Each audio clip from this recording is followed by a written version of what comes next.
The new Black Wall Street. Do it right, build wealth, build life, economic empowerment, real tips, insight on the new Black Wall Street. It's on the new Black Wall Street. He's your host.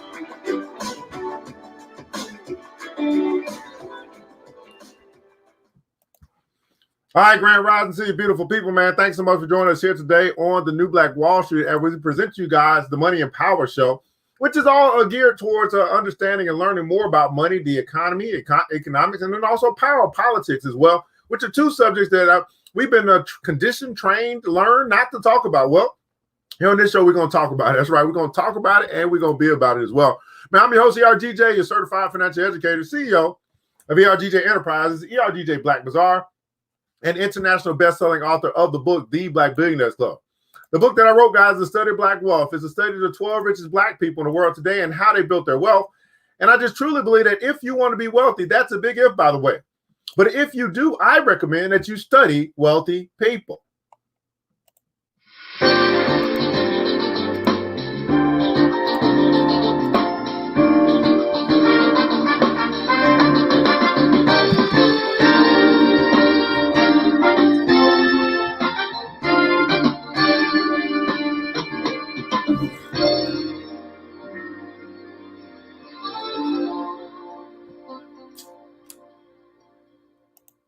Well, you can find that book by simply going to the website, www.theblackbillionairesclub.com, www.theblackbillionairesclub.com. You can pick up your copy today. It's available in ebook and also soft copy in English, ebook, and audiobook in French for our brothers and sisters in the diaspora. You can find that link in the description above or below. Begin your study and pick up your copy today. Today's episode has been brought to you by ERGJ Black Bazaar, the Afrocentric marketplace, which specializes in Afrocentric home decor, personal care products, and also Black art-inspired gifts. Man, here we have made a lot of adjustments to our website for such a time as this, so you can't find your masks, you can't find face covers. We've added disinfectant, replacement filters, gloves, sanitizer, right? Hand sanitizer as well, man. They got the organic gummies, got the hemp going on there as well, man. All this stuff you can find by simply going to the website, www.theblackbazaar.com. www.theblackbazaar.com. Here at ERGJ Black Bazaar, the Afrocentric marketplace, we want you guys to remember this, man, that once you shop Black, that's right, man, once you shop Black, beautiful people, you never go back. That's right, you never go back, man. We are building something special up in here. Today's sponsor says, thanks so much. Shout out to Big Sis Media. Right, Big Sis Media is a full-service creative design agency with tools available to help clients communicate with audiences through visual and digital media. Let's not fool ourselves, beautiful people. We're living in a digital age, and no matter what it is that you kind of do, it's important nowadays that you have some type of digital presence. And if you're going to have a digital presence, make sure you have an excellent digital presence. And that's what Big Sis Media can help you out with, guys. They're there to watch over your most critical needs like a Big Sis would. So if you need help with that website, you need help with some flyers, you need help with any of that stuff, man, make sure you reach out to Big Sis Media by simply going to the website, bigsismediagroup.com, bigsismediagroup.com. Here's some things that they can help you guys out with, okay? They can help you with your graphic design, web design, video production, branding strategy, audio production, and photography, man, to be able to help you get your message out and to make sure that your brand stands correct as you're out there in the market, okay? No matter what it's for-profit, non-profit, doesn't matter. Make sure that you have an excellent digital presence while you're out there in the market or in the field, okay? Make sure you do that. Big Sis Media Group at bigsismediagroup.com. Man, hit the like button, the share button if you care. The like button, the share button if you care. Here today on the Money and Power Show, as we're going to welcome you to Wall Street. Let's find out who's here already, man. The early bird gets the worm. Let's see who's joining us here live as we're broadcasting across the World Wide Web, across Facebook and also YouTube. Sorry about yesterday, guys. Man, we had some things we had to do. On my first show, I missed in quite a long time. But hey, things happen, and we're back today. Things happen. And we are back today. Good morning to you. Queen Vivian is in the house, man. Thanks so much for joining us, man. King Kevin has joined us, man. He's tapped in. Thanks so much for joining us here today. Vivian out of Brooklyn, New York. Thanks so much for joining us here today, man. What's going on? Wichita, Kansas is the place to be, man. 316, Mr. Thomas Freeman out of Louisville, Kentucky. That's right. Float like a butterfly. Sting like a bee. Home of Muhammad Ali, man. Good morning to you. Monte, what up? What up, my man? At some point, Monte, man, you got to come on, man. I got to bring you on, man. You teach us a little bit about this tech and live streaming and something, man. We got to do something together, man. I don't know what it's going to be, right? Well, we got to do something together, man. I can't wait. I just can't wait, man. Monte, we've been rolling for a long time. I just can't wait. Can't wait.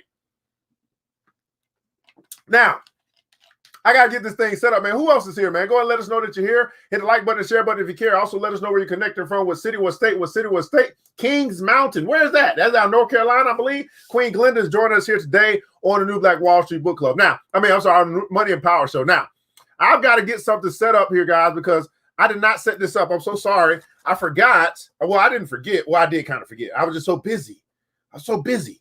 So busy. We got to get to question number 3. So in case you guys don't know, we're adding the political piece through a book until we can find some political people who are unbiased. And I don't know if we're going to ever find that. So, but it will happen, because if you ask, you shall receive. But until then, I'll just read some political books to get us going. And, oh, Lord, this is a good one today. So we're going to begin our day with a book from Brother Claude Anderson, okay? Claude Anderson wrote a book called Black History Readers, 101 Questions That You Never Thought to Ask. This is a political book. As you know, as you may know, Dr. Claude Anderson is one of our great thinkers of today. He's had plenty of books, from Powernomics to Black Labor, White Wealth, things like that.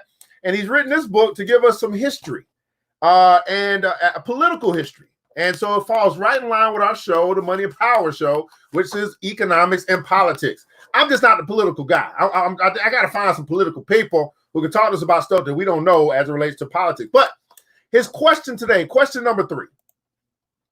His question today is, has social integration failed Black America? Now, this is a hot topic, between integration and segregation. Like, we should have never integrated, what some people say. And it's a lot of I don't know, whatever. We here now. But at any rate, here's what Dr. Claude Anderson has to say regarding this question. Has social integration failed Black America? Let's read. So social integration was posited to eradicate institutional racism and remedy the negative socioeconomic impact of centuries of slavery and Jim Crow segregation. But it failed. As a result, Black Americans remain burdened by the economic, social, and pathological impacts that resulted from their historical maltreatment. In his book, The Tragic Failure of Integration, liberal author Tom Wicker concludes that Reverend Dr. Martin Luther King Jr.'s dream had turned into a Black nightmare, and that the successes of the movement failed to translate into full integration or first-class citizenship for most Blacks. Nearly 60 years after the Black Civil Rights Movement was hijacked by newly created or fabricated minorities, a growing number of Black Americans are reaching the same conclusion, that they're still an outgroup in American society. They're learning the lesson that Jewish people in Europe learned in the 1500s when they tried to integrate into mainstream society. Jews were a hated outgroup. They quickly learned that to protect their group, it was better to circle the wagons than divide and scatter themselves into larger population, making them weaker and more vulnerable. This is a lesson yet to be learned by Black Americans. After 50 years of marching and singing, we shall overcome someday. They're still fixed at the bottom of American society, buried beneath an unrelenting flow of immigrants and more economically dependent than they were in the 1960s, when the social integration began. The integration process made Blacks unwanted guests in what whites and their sub-ethnic groups owned and controlled. Blacks still own and control less than 1% of anything of value, but bear 6 to 8 times of everything that is bad or negative. A few Blacks have become visible as public officials and athletes, entertainers, and media personalities, but there is little connection between their elevated public images and the low socioeconomic status of the Black masses.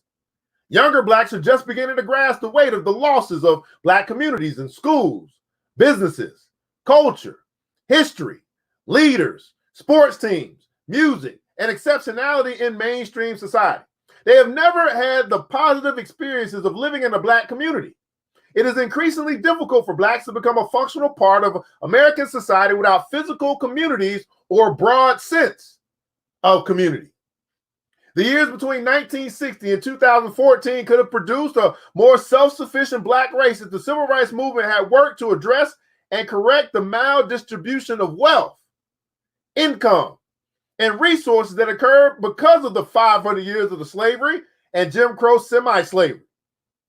While blacks were chasing the elusive social integration dream, the horrors inflicted on blacks receded from the consciousness of society, and blacks lost their moral and political leverage. Blacks were displaced in the nation's conscience by immigrants in general, and Hispanics in particular, who publicly boast of their successful efforts to totally displace blacks in every aspect of American society. In his book, Presumed Alliance, The Unspoken Conflict Between Blacks and Latinos and What It Means for America, the author, Nicholas C. Vaca, disdained a rainbow coalition and presumed alliances with Black Americans. He said that Hispanics were no longer interested in being classified as white, that they wanted to be viewed as a minority who could then compete with blacks for political and economic power. Even though Hispanics from the Caribbean islands and the Americans were the descendants of slaveholders and had never been enslaved or Jim Crow, they felt by the mere fact that they were more socially acceptable than blacks in American society, they could gain socioeconomic benefits and become the nation's majority minority population. Their goal, according to Vaca, was to displace blacks in every way possible. As an official outgroup and primary target of conservative hate groups, there are neither rewards nor incentives for immigrants, women, LGBTs, or poor whites to identify publicly with Black Americans. This nation's policy of political correctness allows all of these groups to rank higher than blacks in the nation's order of social acceptability. The majority of immigrants are classified as white. They get double benefits when they are classified as aggrieved minorities and compete against blacks for public recognition and financial resources. Integration did not produce racial or economic equality for blacks because it was a sentiment. It was not a doctrinal commitment by white society. The dream of Dr. King and the liberals of a colorblind society took the nation's focus off blacks and gave the illusion of integration and equality. It destroyed the black unity that was forced on them by segregation. By the 1960s, convinced to believe in social integration, blacks gave up their communities, gave up their businesses, gave up the jobs those businesses created, gave up their sports teams, gave up their schools, gave up professionals, and gave up culture. By the 1970s, the immigrant groups pouring into the country created cohesive ethnic communities, often in the same physical location that blacks were beginning to vacate. Integration was a failure for Native Black Americans because they did not fully understand or appreciate, everybody put in console, appreciate the value of the communities they so eagerly abandoned. Appreciate the value of the communities they so eagerly abandoned. Woo, that's heavy. Hey, that's some information coming from my brother, Dr. Claude Anderson, one of the great minds of today. And he is obviously heavy into economics. And now I see that he's kind of heavy into politics and providing a scope, a look, a vantage point as to what he's seeing as it relates to this question. Has social integration failed Black America? Here's my question for those that were able to listen to all that. Is that something that you agree with? Do you agree with Dr. Claude Anderson and his assessment of social integration? Would you say that it's a failure for Black America? And I guess it depends on what avenue you're coming from, or was it a success? This is a great debate that we can have on both sides of the coin, okay? Both sides of the coin. Let's see, catch up on this comment. First time from Chicago. What's going on? Darian, Doc Wheeler, good morning to you, King. How are you, man? Good morning, North Carolina. Absolutely. Mona is in the house. Listen from Kansas City. Hey, that's right, man. St. Louis in the house, man. What's going on? Adrian, love you, Hobbs. Thanks so much for joining us here today on the Money and Power Show. Appreciate the value of our communities. Now, here's another question to ask, right? Do we now in 2020, do we appreciate the value of our communities? Do we appreciate the value of our communities? Wow, that's a heavy question, right? That is a heavy, do we as a whole, as a people, as a village, as a community, as a race of people, do we now in 2020 appreciate the value of our communities? Yikes. All right, man. So, guys, that is our political moment here today on, I didn't even think about that. Oh, look what we can do. Oh, yeah. Ooh, I didn't think about this. The Richest Man in Babylon. Yeah, let's go here. Oh, yeah, let's go. This is my favorite book, by the way. So yesterday we completed week 18 and we didn't have a show yesterday. And yesterday we would have read Richest Man in Babylon. Right. But, we're not going to like not read it just because it's Thursday. No, we're going to get some of this in too. The Richest Man in Babylon. Now, this book here is one of the greatest financial books I've ever read, and I recommend to everybody. It's a book that only costs $10, but the investment of $10 to change the way that you think about money and actually put you on a path towards financial freedom, getting out of debt, getting rich and building wealth, it can start with something for as little as $10.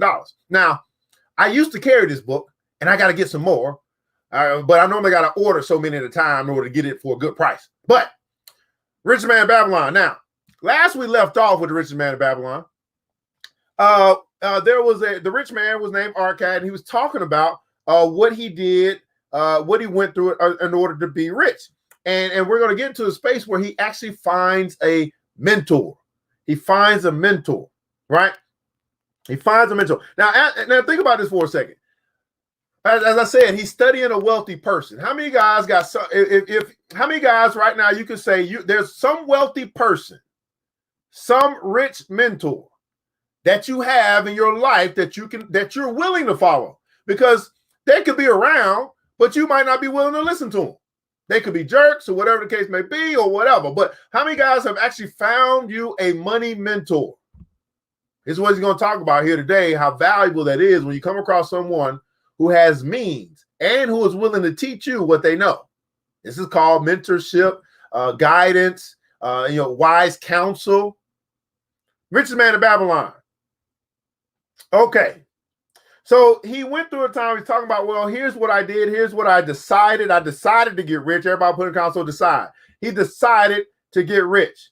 And I'm going to pick up there. He said, when I realized all of this, when he realized that it was better to be rich than be poor, he decided for himself that I would claim my share of the good things in life. I decided for myself. See, this is the same thing that I did.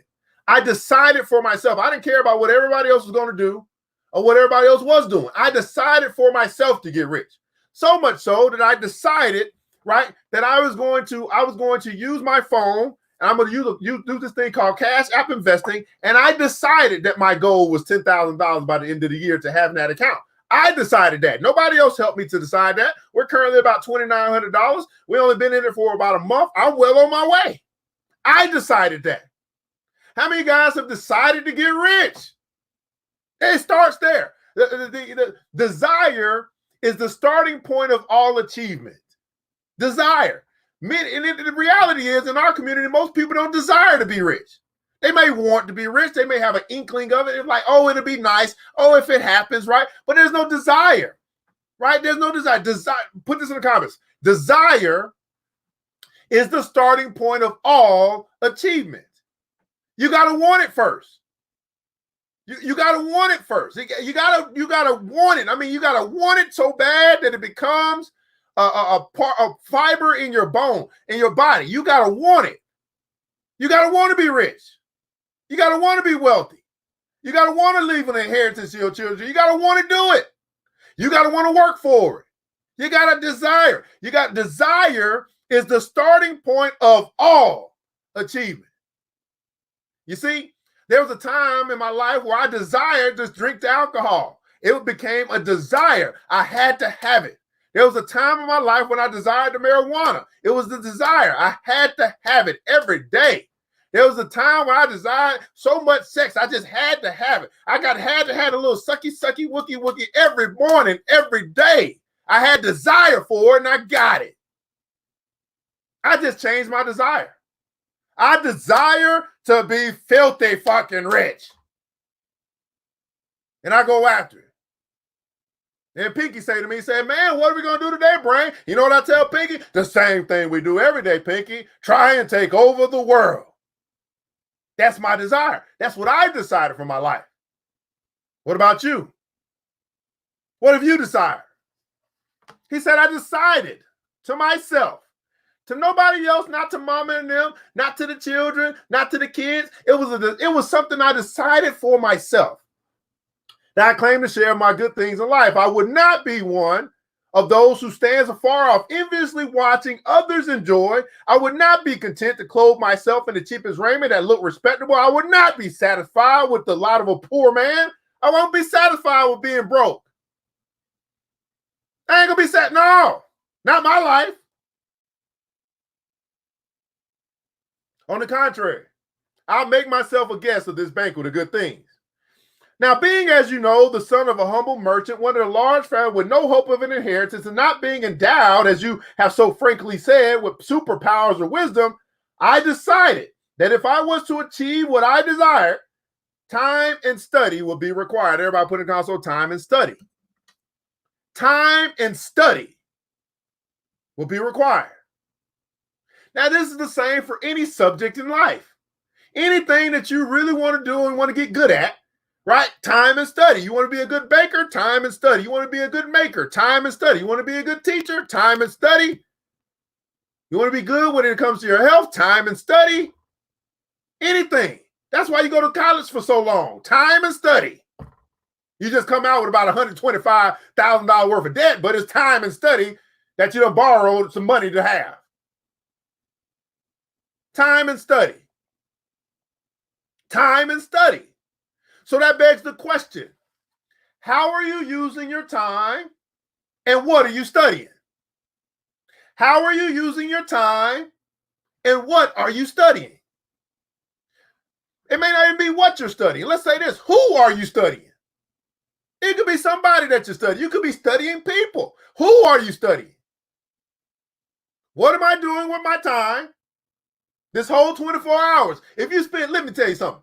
If you spend 3 to 5 hours watching TV, scrolling Facebook, looking on Instagram, and you ain't making no money, think about how much time you're wasting or spending or using towards something that maybe brings you some enjoyment, maybe add some dysfunction and drama, add some suspense, a little bit of connection. Ask yourself, what do you really get out of it?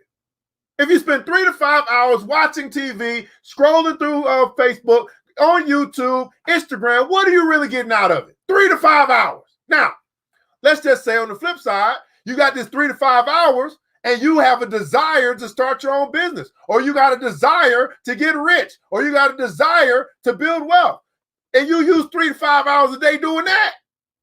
Oh my goodness. How much sooner, quicker, faster, more efficient can you get to that destination if you start using your time more wisely? Now let's go to the second question. What and or who are you studying? These are questions that you should be answering in the comments below. What and or who are you studying? See, I was studying a man named Mr. Warren Buffett, the 4th richest man in the world, the greatest investor of our day. I said, if I'm going to study anybody, I'm going to study the richest, right? And I'm going to study the best. That's what I was going. That's what I decided to do. I didn't care about all these other Joe Schmoes, all these low third people, all these people that say that in all these network marketing companies, all this stuff. They ain't rich. They weren't rich to me. I mean, they might have had some money, but they ain't had that guap. Now I was like, no, if I'm going to study somebody, it's going to be the rich. It's going to be the richest. And it's going to be the best. So who and or what are you studying? So I decided I was going to study Warren Buffett, the richest and the best. I didn't care what everybody else had to say. I was going to study the best. So then I said, well, hey, I want to study him. So anytime he spoke, I was listening. And then guess what? He wrote this thing called books.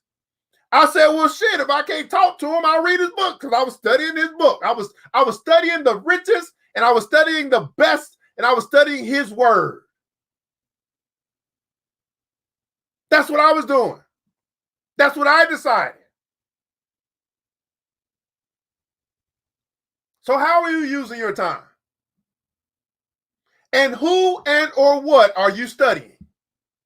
Now let's take this a little further.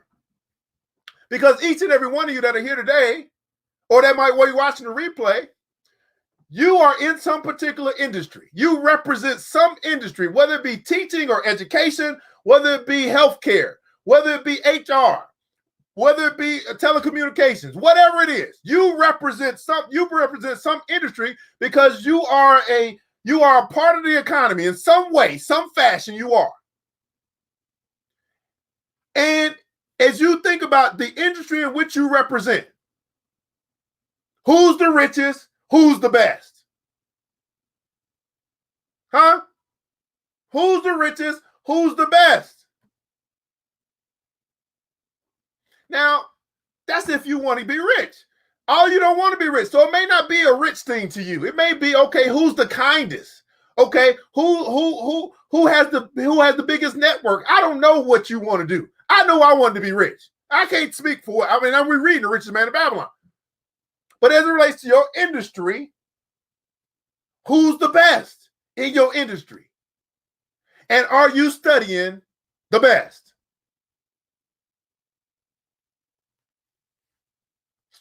Woo! It might be all we're going to do today because, whoo. All right, man, let's catch up on these comments, man. Let's catch up on these comments up in here.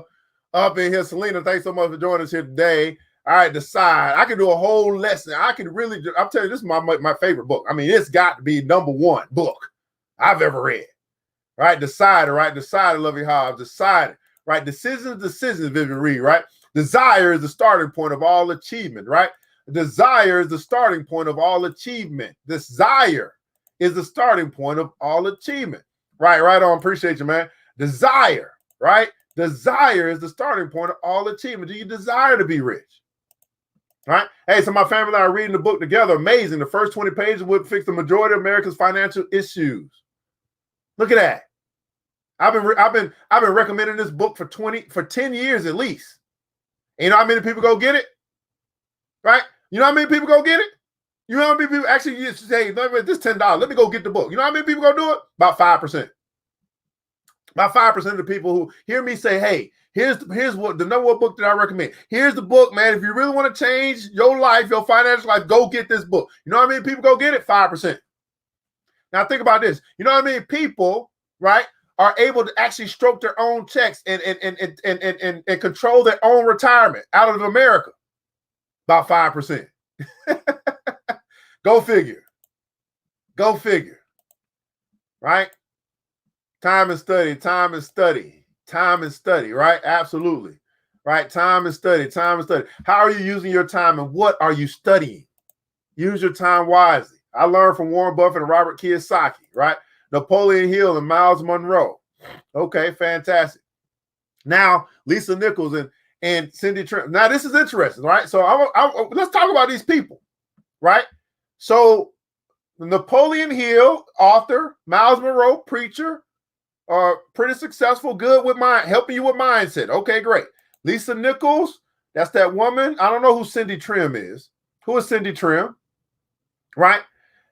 So Keisha, right? So Napoleon Hill, Miles Monroe, Lisa Nichols, you got 2 men and 2 women. Okay, where's I get where Napoleon Hill and Miles Monroe take you mentally. What does Lisa Nichols and Cindy Trim help you with? You're studying, and what do they help you with? And this is for everybody, because I don't know, everybody has their own people, and everybody not going to participate because they feel like they may be busy, might be running around, might be just tuning in. I don't know. But if you participate, ask yourself, okay, where is this taking me? I get it. If you tell me Napoleon Hill, Miles Monroe, I'm thinking, okay. I don't know Lisa. I know Lisa Nichols, but I don't know Cindy Trim. But where is it leading you? Where is it taking you? Because if you truly are a good student, here's the thing. Let's talk about this. How many guys know that when you go to class or go to college or go to school or whatever, you got good students, you got bad students. You got students you got good students who are so advanced that they don't really have to study. How many guys are like that? You was like that in school. You didn't really have to study. You just retained information, you regurgitated it, and then you got good grades. I want you to know that you can't do that in life, right? You may consider that to be studying, but that's not studying. That's just you gathering information and then able to regurgitate it back out. That's how I got all A's in school. And I said to myself, it can't be this easy. But it was in school. But how many of you guys know that the school of life is much different? Right? You can't be a person that just gets information, retains it, and then regurgitates it. No, there's a chewing process that must take place. There's an understanding process that must take place. And here's the deal. If you're a person that gathers information, you retain it and you regurgitate it out, but it doesn't reflect in your life. It doesn't reflect in your life. It doesn't reflect in your life. You are not you're not becoming who you're studying. That's a problem because you're not studying properly. You're using what you learned in formal education, and that doesn't work in life. Uh-oh. I'm messing somebody up right now. Wait a second. Yeah, what you learned in formal education, to be able to retain information and just to repeat it out without actually applying it into your life, which is turning your knowledge into wisdom. What's that? Yeah. Without turning your knowledge into wisdom, your life doesn't change. Although you keep reading and quote unquote think you're studying these particular people. No, what you're doing is you're hearing, you're not listening. You're hearing, but you're not listening. You're hearing, but you're not listening. You're reading, but you're not really retaining. Let's keep going. I don't know where we're going to go with this morning. Oh, Lord. Using my time reading studying Forex market. Okay. So Lovey, that's what you're studying. Who are you studying? You still need a good teacher. You still need a good teacher if you're going to study the Forex market. Don't think that you're going to, I'm pretty sure you're not. I'm just throwing it out there. Don't think that you're going to just self-educate your way to being a great Forex person and the great Forex trader. Who are you studying? Right? Also, like Steve Jobs move. I desire to live a simple, rich life. That's how I move. Okay, look how he moves. Okay, fantastic. Oh Lord, y'all got okay. Les Brown. Okay, so you are okay. Les Brown, Miles Monroe, right? Napoleon Hill. They're all similar in nature. Lisa Nichols. Sounds like they're all similar. I guess Cindy Krim. So it's all about motivation for you. It sounds like you want to become an expert in motivating. That's what it sounds like. Tell me. I want to know what are you really getting from it? Right? Amen. Right? I like Les Brown, Napoleon Hill, ERGJ. Okay. But here's the difference I'm telling you what's the difference between Napoleon Hill, Les Brown, and ERGJ. I might be motivating, but I'm trying to help you get to the money. I don't really care how good you feel, although that's important. I'm trying to get you to the money.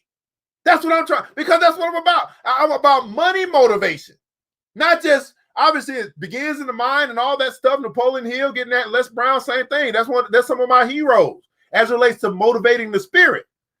I'm trying to get you to move into action. I'm about that action, boss. It's hard for you to be around me and not do something other than clap. And it's hard. It's hard. If you're going to be around, just think, those that's in the BBC, it's very difficult for you to be in our club and not do something to get rich. It's very difficult. Okay? Had to go back and read it. I also use my time reading and studying holistic healthcare profession. Absolutely. All right. Yeah, I know about that, right? Who are you studying? I got what you study. You're studying Forex and you're studying holistic healthcare. Who are you studying? Who have you allowed to actually be your teacher in these areas? Right? Even TD Jakes. Okay. See, so notice this, guys.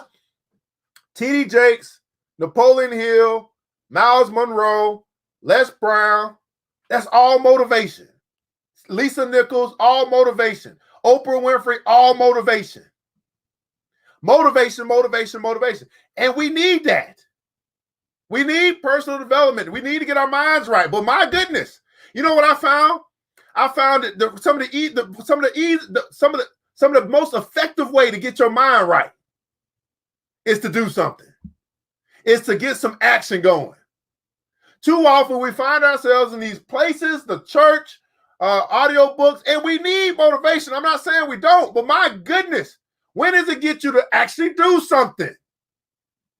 See, I believe that there's two things that we must have. We got motivation, in my opinion, that comes from an outside source. But then we have this thing called inspiration that comes from the inside. And inspiration may be fueled by motivation, but inspiration will move your butt into action. to accomplishment, to actually checking off the stuff on your to-do list. You're not tired. You're uninspired. You're not tired. You're uninspired. Now, here's how I can prove this. When you're inspired, not just motivated, motivation wears off. I mean, when the cassette or the CD goes off, then we go right back. We done had it for about 5 minutes. We might capture it. We done. We back flat. It wears off. Inspiration, something that comes from the belly of your stomach, something that comes from your gut. Inspiration, oh Lord, you talking about taking over the world. If you give me some inspired folks, not just some motivated folks. I'm telling you, there's a difference. It just came to me. I ain't get this from reading a book. This came to me from God. There is a difference between being inspired and being motivated. Now think about this for a second. When you're inspired and when you have come up with your own goal, when you have your own desire, you say, this is what I want. This is what I'm going after. Just think about a brother, the brothers that are here. When you've been inspired to go find that woman, go get that woman, you laid your eyes on that woman, you like, ooh, Lord is my shepherd. He know what I want. And you got it. You weren't motivated. No, you was kind of motivated by her good looks and maybe her charm and that nice succulent body, but you was inspired. And you didn't stop. I mean, you called, you got the flowers, you wrote the poems. It got you doing stuff that you didn't even know that you were capable of doing because you was inspired to get what you want. What do you want? What do you want?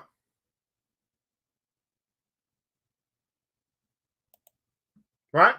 All right, so Cindy Trill is a minister. I'm gonna keep going, Rich Man Battle. We're gonna have a nice day today. Today, Thursday. I don't know who's at the top of my field. I know a few herbalists. I know a few herbalists. So, Miss Vivian, that says it's time for you to do a little bit more research. You don't know who's at the top of your field. This is your field. You got to be a good follower of great leaders, and the great leaders are the best at what you do. Dr. Sebi, right? That's somebody you could study, I think, as in that kind of field, right? He don't have to still be alive for you to study his work, right? You listen to that work, Slim, no problem. All right. Dr. Trim is a master at mind setting. Okay, so again, mind setting. Okay. All right, that's what I'm saying. So again, I'm all about that mind. I'm all about that mind setting stuff. But I want us to understand that at some point we got to move beyond just being motivated. Because it ain't good enough. Because then you're gonna need to always pump it back up and pump it back up. Oh, God, I need some motivation. No. I mean, yes, you do. But I'm telling you, when you're on fire, when you are inspired by something that comes from the inside, I don't need motivation. It's great to have. You know what I'm saying? It's great when someone put some more fire into my engine, but my engine already going. Retention is a problem for me. It's only a problem because you say it's a problem. We need motivation to get money because some don't believe they should be rich. That's not good. That's good. My chain. Woo, Lord. Woo. Oh, Lord. Dr. Trim is a master mindset teacher, very transformative. Her spiritual insight is impeccable. Her book, Command Your Morning, is a staple of my book collection. She is a mood. Okay, fantastic. All right, Dr. Trim. I didn't know who she was, so I can't talk good or bad about her. All right. I need to read her book. Oh, look at that. All right. Okay, Dr. Trill, make sure you write us a little referral check. Okay. All right. Something I've been inspired by something almost impossible to achieve. Ooh, y'all getting good at personal development and life strategies. It's hard to do something if you don't see yourself that way. I made money and lost it all because I had to find out why. So I realized I had to look within and reprogram myself. I'm becoming what I needed. Okay, now, Keisha. Okay. AFG, most influential to cause inspiration to focus on my goals. Good. I appreciate it. Coach Max B is a local successful Forex trader. Okay. All right. Gotcha. Or have never been done. Okay. When you take action, heaven gives you a reaction called blessings. Absolutely, man. Absolutely. Dr. Sebi. Okay. Healthcare study, Dr. Robert Morse. Okay, fantastic. So y'all, all right, we making some right. We need a motivational boost at time. Yeah, we do. Yeah, I'm not saying we don't. Absolutely. Absolutely. That's hey, Vivian, guess what? We got daily motivation every day. Every day at 7 o'clock, daily motivation. If you don't catch it live, you can catch the replay. We do that every day. Every day. So don't get me wrong. It's a part of what I consider to be attention to your most basic needs, right? Your mind, your body, and your spirit. If you're going to pay attention to your body, you're going to take some time to eat healthy every day. If you're going to pay attention to your mind, you're going to take time to feed your mind, right? Something healthy every day. And if you're going to pay attention to your spirit, meditation, study, thinking, music, to help feed your spirit something healthy every day. Everybody put in console every day. But once all this stuff is fed, your mind, your body, and your spirit, or your mind, your body, your soul, once you feed it good, healthy nutrition, a good diet, then those three components, your mind, your body, and your soul, begin to energize and begin to feed you. Let me say that again for the people in the back. Once you have a good diet for your mind, your body, and your soul, then those three things, the essence of who you are, they begin to actually fuel you and feed you. That's where the inspiration comes from. You see what I'm saying? Your mind is clear. Your soul is guilt-free. You see what I'm saying? And your body is in optimal conditioning to go out there and face the world and Corona or whoever else is out there. Your mind, your body, your soul. Okay. Woo! Let's get back to this thing, okay? So I desired time and study would be required. As for me, all men have it in abundance. Each of you have slipped by sufficient time to have made yourself wealthy. Each of you have had time to get rich. Yet you admit you have nothing to show except for good families, of which you should be justly proud. As for study, did not our wise teacher teach us that learning was of two kinds? One kind being the things we learned and knew. The other being the training that taught us how to find out what we didn't know. Two kinds of study. The things that we learned and that we knew. The other is the training to teach us how to find out what we don't know. And man, you guys know that what you don't know about money is hurting you. What you don't know about health, your own body is hurting you. What you don't know about spiritual things that feed your soul, what you don't know about that stuff is hurting you. But the study part is to teach you how to learn or teach you how to find what you don't know. And it's really simple. It's called ask. Ask and you shall find. Ask and you shall receive. Seek and you shall find. Knock and the door will be open unto you. That's one of the greatest lessons on how to acquire what you don't know. Ask and you shall receive. Search and you shall find. Knock and the door will be open unto you. But we find ourselves in a position where we don't know. We don't ask. We don't look. I mean, guys, look at them. What's saying? If you ask, right, let's just say you ask the sage Selena or the sage Jacqueline or the sage Lovey, and then Lovey or Selena or Jacqueline say, you know what? You're a good student. You are smart. You are bright. You can find that answer to yourself. Why don't you go look for it? So they may not give you the answer, but the answer was the instruction for you to go find it yourself. And if you stop there because somebody didn't give you the answer that you thought you should have, when they gave you the answer because they believed enough in you that you could actually find it. This is why I don't answer stupid questions. When I say stupid questions, I'm saying, listen, I know you smarter than that. I'm going to give you the benefit of the doubt that some of this stuff you can figure out if you just take time to think. And that's what many of us won't do. We won't search inside of ourselves. Well, let me just think about it for a second.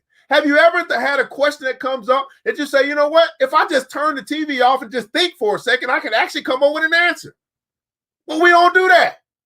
So we asking, and if somebody directs us to a place to go get more of the information that we need, we might stop there.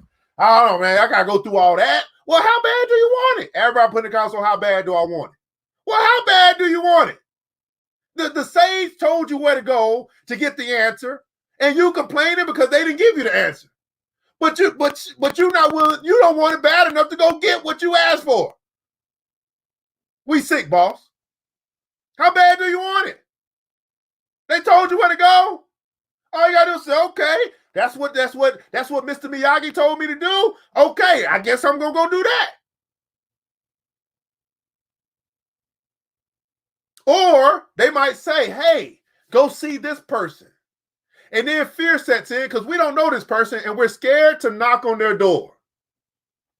Fear sets in. Now the sage told you what to do. Go see this person. Call this person. Here's the contact. Whatever the case may be, but then we're scared to knock on the door. That knock on the door could be a phone call. That knock on the door could be a text. That knock on the door could be an email. That door has changed over time. But we won't do that because we're in fear. Now, here's the thing. You don't even have to lean on your own faith. You just lean on the faith of your wise person. My wise person told me to do this. Even if I'm in fear, I can lean on their faith. I'm just going to do what they told me to do, regardless of how I feel about it. But we won't do that. You can't win for losing. Some of us just simply have to get out of our own way. You simply have to get out of your own way and do what the wise people tell you to do, regardless of how you feel. How many guys are old enough, mature enough, you're in a space right now in your life, you're saying, man, I don't care about all that. At the end of the day, this wise person told me to do this, I'm just gonna do it. I ain't gonna ask a million questions. I'm not gonna try to figure it all out. Surely they know what they're talking about. Why don't I lean on their wisdom and just do what they told me to do?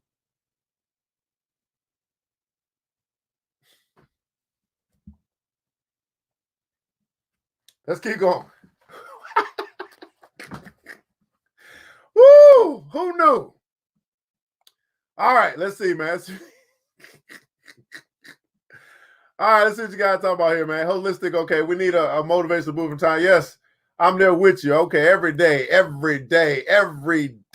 right? Mind, body, and soul, every day, right? Good diet for your mind, body, and soul creates inspiration. Not sure who or what I need to read or who to follow, but I continue to fall into the instant gratification trap. And I know for me, that is what I start and stop so many things and fall right back into the working my job and long hours instead of applying the knowledge I have and see the fruit of my own labor. I think, Selena, you need to get with Lisa. Matter of fact, Selena, here's what's interesting. Every month you get a 30-minute session with me. And I don't think you have scheduled one session yet. Let me say that again. Every month as a BBC member, you get at least one session a month, 30 minutes, to help you with what you just wrote. And every month that has passed by since whenever we rolled this out, I don't think you have scheduled one session. Go figure. And so what I would surmise is that maybe it's not me who you need to talk to, because, I'm going to make you do something. You might like, I don't want to do nothing. I mean, in my heart of hearts, I wish to do something. In my heart of hearts, I hope to do something. In my heart of hearts, I pray to do something. But when it rubber meets the road, I don't really want to do something. So maybe it's not me you need to talk to. I would say, now that we rolled out that Lisa Santiago McNeil is making herself available and she's a woman, I'd say schedule your appointment with Lisa. That would be my recommendation. Now, what you choose to do is up to you, because we're going to all do what we want to do, regardless. Okay? Yes, indeed, man. You're finding what we don't know, right? True, true. How bad do you want it? How bad? That's a great question, Selena. How bad do you want it? how bad do you want it? Right? How bad do you want? Hey, once you have the tools, you can find out how to do it. Google's filled with billions of pages that will get you the answer. Reading is fundamental. True. I have not. Yeah, you are absolutely right. I can own that. Absolutely. Keisha said, Earl Nightingale said, man's problem is that we do not think, right? We have been programmed to think a certain way. Now we have to unlearn and relearn, and that is a process. But if you have someone to help you, the process will be easier. Yeah, I had a lot of root issues I had to deal with before I could become who I am now. This is the first time I've ever been able to stand and acknowledge who I am. Isn't that liberating? Isn't that liberating when you can stand and acknowledge who you really are? Therefore, did I decide to find out how one might accumulate wealth. And when I found out, to make this my task and do it well. For is it not wise that we should enjoy while we dwell in the brightness of the sunshine? For sorrows enough shall descend upon us when we depart for the darkness of the world of spirit. He said, man, first I had to decide to get rich. Then he said, man, I had to decide. What else did he say he had to decide? He decided for himself to get rich. Then he had to decide that he was going to take time to study, to time and study would be required. Then he decided that he was going to figure it out. He said, I decided I'm going to find out how to get rich. Now think about that. If your children, at whatever age they are right now, if they're prompted to decide to learn how to get rich. Now notice the thing is how. If it's a how, then there's a science to it. There is an art to it. There is a way to go about doing it. And it doesn't mean it's all the same way, but there's at least one way or two ways or 15 million ways. But if there's 15 million ways to get rich and you ain't learned one, that just simply means you never decided to learn how to get rich. See, it's a study. It's just like anything else. I literally had to decide that poor was not an option. Poverty was not an option. I might be poor every now and then. I might be broke every now and then, but it's not a permanent residence for me. So you have to decide to find out how. To find out how. And here's what we're going to do. Tomorrow we're going to go through this because this is my favorite book. Hey, look at this. Look at this, guys. I'm only through like 10 pages. We ain't even got really, just look how much left. So here's what we're going to do. I'm deciding now. For the next, I'm not doing nothing else but go through this book for the next week or 2 weeks. I ain't going to look at no stocks. I ain't doing none of that. We're going to go through this book. That's what we're going to do. And tomorrow we'll be going through it again. We're just going to keep going through because we're going to change the way that we think. And it's like saying, ask yourself, really ask yourself, at some point in your life, did you ever decide that you was going to learn how to accumulate wealth or how to get rich or how to get out of debt? Did you ever say, this is what I want to do? Wow. So King Amari, man, hey, I want to invite you as well. Maybe tomorrow you come on. And anybody else has actually read this book in their life or has the book, okay? And you want to join the show over the next 2 weeks and participate as we talk about The Richest Man in Babylon, a book that was written back in 1920. And those principles still stand today. If you want to be a part of the show, make sure you inbox me and let me know.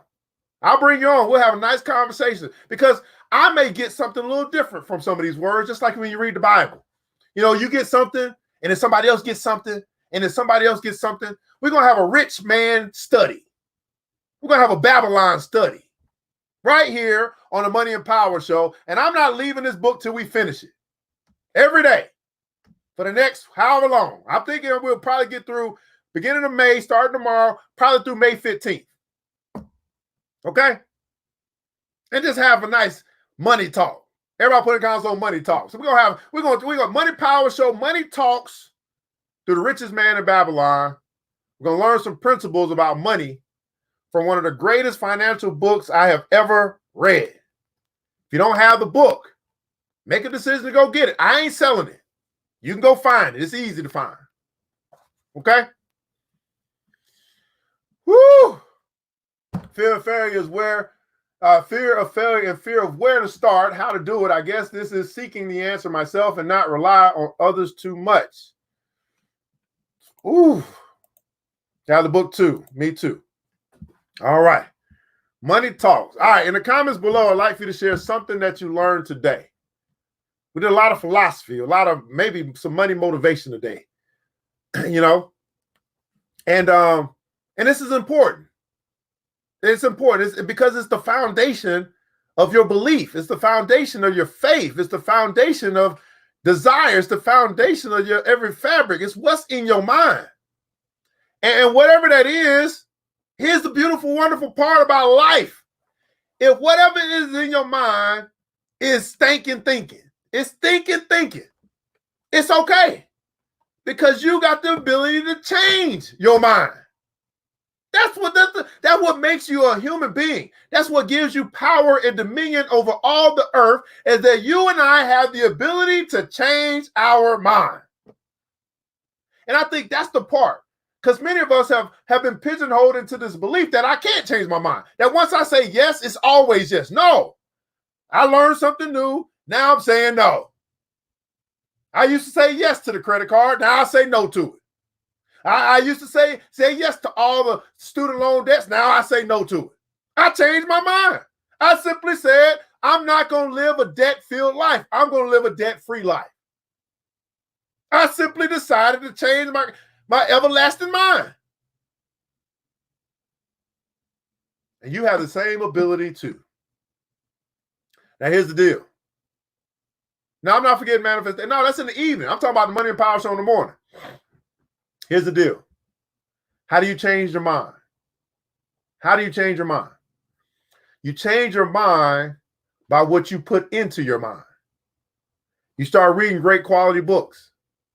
You start listening to quality content. You start putting in front of your face things that help you get to where you want to go, wherever that is. But in order for you to do that, you have to decide where you want to go. You have to decide. I decided to be debt-free. I decided that. I decided to run a company that didn't rely on the bank. I decided that. And that's exactly what I do. Some of you guys decided to learn about investing in the stock market. You decided everything that you pretty much has come across in your life has been done with intention. And you decided it. You may not accept that you decided it. And some things actually happen by circumstance or by just happen to happen. But for the majority of your life, you decided it.